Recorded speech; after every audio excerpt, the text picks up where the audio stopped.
अस्सलामु अलैकुम वरहमतुल्लाहि वबरकातुह। मोहतरम भाइयों, बुज़ुर्गों, दोस्तों, ये हमारा इस्लाही मुआशरा का 1266वां सबक है। मोहतरम दोस्तों, मुसलमान लड़कियों के गैरों के लड़कों के साथ में शादियों का मसला जो है वो बहुत ज़्यादा पेचीदा होता जा रहा है। 2 जुमलों में मैं आपको इसका हल बताऊंगा और वो हल है निकाहों को सादा करना। इसके अलावा कोई सॉल्यूशन नहीं है और ये दोनों की तरफ से होना चाहिए, लड़के वाले और लड़की वालों की भी तरफ से।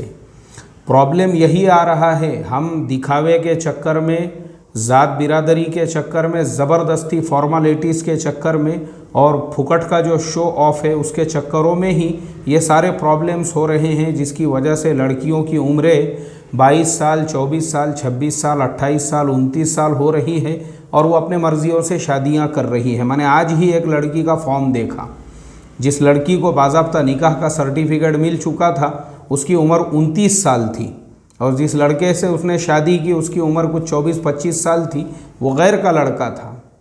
मुझे आप बताइए ना, एक मुसलमान लड़की 29 साल की उम्र को पहुंची है, इसके पीछे हम जिम्मेदार हैं।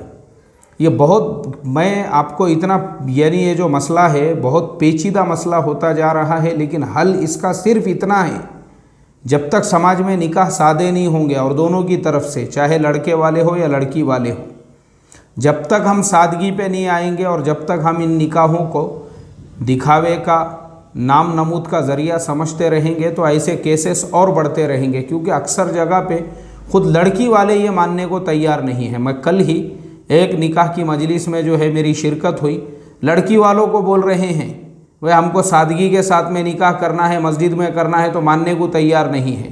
अरे बाबा, जब लड़के वाले ख़ुद बोल रहे हैं तो मानो ना। और लड़की वाले कौन?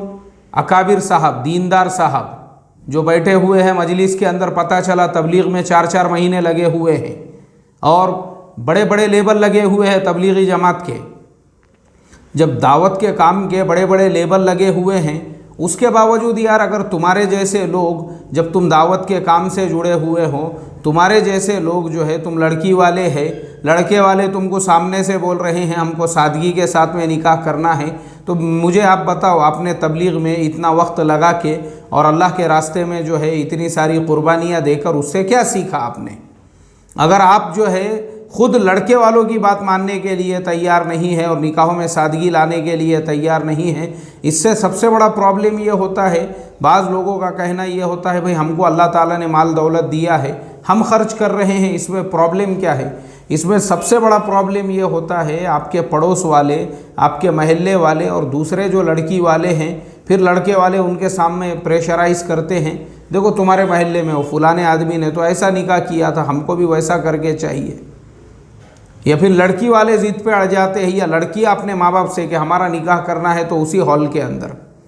ये सारे प्रॉब्लम्स क्रिएट होते हैं। माँ बाप अपनी शान, झूठी शान, दिखावे वाली शान, और ऐसे लोग अक्सर मैंने देखा हूँ जो आज से 5 साल पहले, 10 साल, 15-20 साल पहले अगर आप देखेंगे, घर में खाने को जवारी बाजरी के वांदे थे, दाल चावल नहीं था।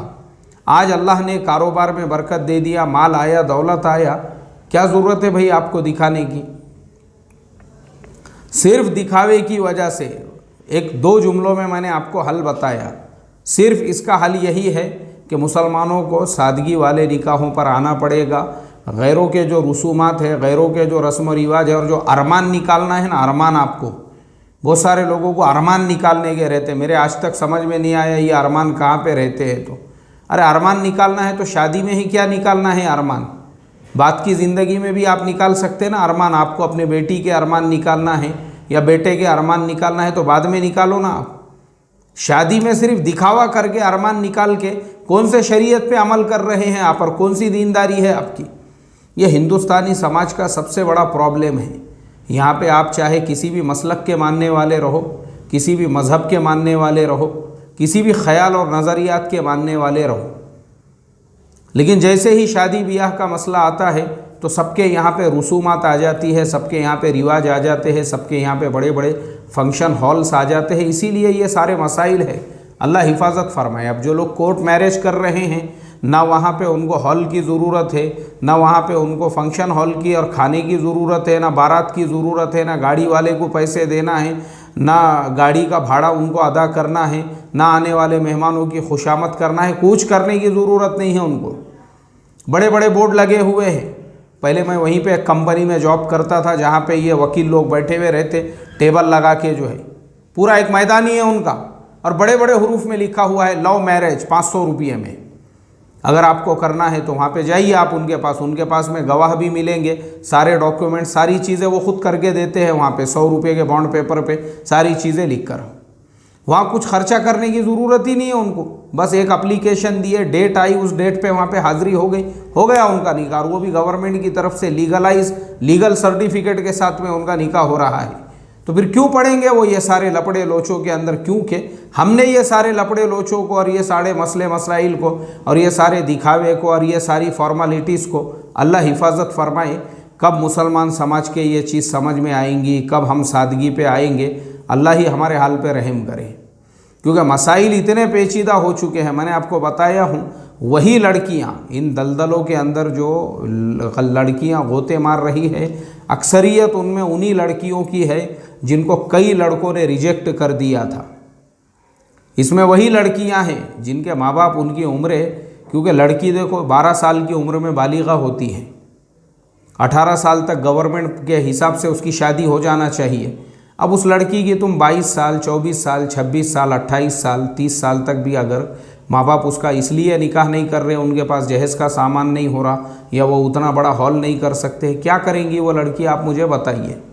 तो दोनों कसूरवार है इसके अंदर, लड़के वालों की भी गलती है, लड़की वालों की भी गलती है। मुसलमान समाज जब तक बग़ैर हॉल, बग़ैर शादी कार्ड, बग़ैर बारात वाले निकाहों पर नहीं आते, उस वक्त तक ये मसले हल होने वाले नहीं। और जिनकी ये सोच और थिंकिंग है, नहीं हमको तो अल्लाह ने दिया हुआ है इसीलिए हम खर्च कर रहे हैं, तो फिर वैसे लोगों से मेरा सवाल ये है, अगर आपको अल्लाह ने दिया हुआ है मेरे भाई, तो आपका अल्लाह का जो दिया हुआ है वो आप बाद में दुल्हन दूल्हों पे खर्च करो ना। लॉकडाउन के पहले एक साहब ने वलीमा करे 25 लाख रुपये उसमें ख़र्चा किए, और जब लॉकडाउन हो गया सारे कारोबार रिवर्स में चले गए। 10-10 हज़ार रुपये लोगों से उधार मांग रहे थे, 10-10 हज़ार रुपये, 10 हज़ार रुपये, वो 10 हज़ार की भी औकात नहीं रही थी जिन्होंने 25 लाख रुपये का वलीमा किए थे। क्या फ़ायदा हुआ? दिखा के जितना दिखाए थे उससे ज़्यादा ज़िल्लत हो गई। आज रिक्शा चलाने की औकात नहीं है, रिक्शा भी नहीं मिल रहा आज किराए का चलाने के लिए। इसके लिए आप किसी भी जमात से जुड़े हुए, किसी भी मसलक से जुड़े हुए, किसी भी नज़र ख़यालात से जुड़े हुए हो, लेकिन सबसे मेरी रिक्वेस्ट है, क्योंकि इंडिया का ये कॉमन प्रॉब्लम है, सब लोगों के यहाँ पे शादी हाई टेक चाहिए, ग्रैंड पार्टी चाहिए, बड़े हॉल में चाहिए। इन्हीं वजूहात की वजह से उम्मत की बेटियों का ये हाल हो रहा है। अल्लाह ताला हमको सादगी वाले निकाहों पे लाए। हमने जो दूल्हा दुल्हन कोर्स शुरू किए ना, उसका मकसद ही ये है कि ये मेंटालिटी, ये जहन बनाया जाए, चाहे आप लड़के वाले हो या लड़की वाले हो, कि आप अपने बहन बेटियों के निकाह, या जो खुद जिन्होंने एडमिशन लिए हैं, कि आपकी मेंटालिटी ऐसी बन जाए कि भाई क्या ज़रूरत है हमको पब्लिक को दिखाने की, लोगों की खुशामद करने की, लोगों के वास्ते इंतज़ामात कर, कोई ज़रूरत ही नहीं है ये सब चीज़ों की। क्योंकि ज़िना जो है, ज़िना, अगर हम ज़िना को मुश्किल बनाना चाहते हैं, क्योंकि देखो ज़िना जो है ना मार्केट के अंदर वो 500 रुपये में अवेलेबल है। डॉलर में अगर देखेंगे हम तो 500 रुपये के मेरे ख्याल से 7 या 8 डॉलर होते हैं। पाउंड में देखेंगे तो 5 पाउंड के अंदर जो है ज़िना हो रहा है और अवेलेबल है, वो भी लीगल तरीक़े से। टाइम्स ऑफ इंडिया में जो है ना पूरा पेज भर के ऐड आता है वहाँ पे, जो भी ये सर्विसेज देने वाले होते हैं, सिर्फ एक कॉल करने का उनको, एक कॉल तो आपको सारी सर्विसेज देने के लिए अवेलेबल है, किस टाइप की सर्विसेज आपको चाहिए। तो बाज़ाब्ता पेपर में ऐड दे के जो है वो ज़िना की दुकान चला रहे हैं 500 रुपये में। और वहीं पे अगर हम निकाह के मसाइल, अगर निकाह को देखेंगे, इतना ज़्यादा हमने उसको मुश्किल और महंगा बना दिया हुआ है कि आज जो है, यानी जो फॉर्मेलिटीज़ हमारे वहाँ पे शुरू से होती है, लड़का लड़की देखने से लेकर, वहीं से एक से बढ़ के एक चौधरी मजलिसों में बैठे हुए, एक से बढ़ के एक होशियार, एक से बढ़ के एक, चला जिनकी सूरत देखने को तबीयत गवारा नहीं करती, वैसों के साथ में बैठ के जो है ना मुज़ाकरे, मुआमलात, बातचीत, वो सारे चीज़ों को आगे बढ़ाना पड़ता। होशियारी की खाली बातें उनकी बस। अल्लाह हिफाजत फरमाए। अस्सलामु अलैकुम वरहमतुल्लाहि वबरकातुहू।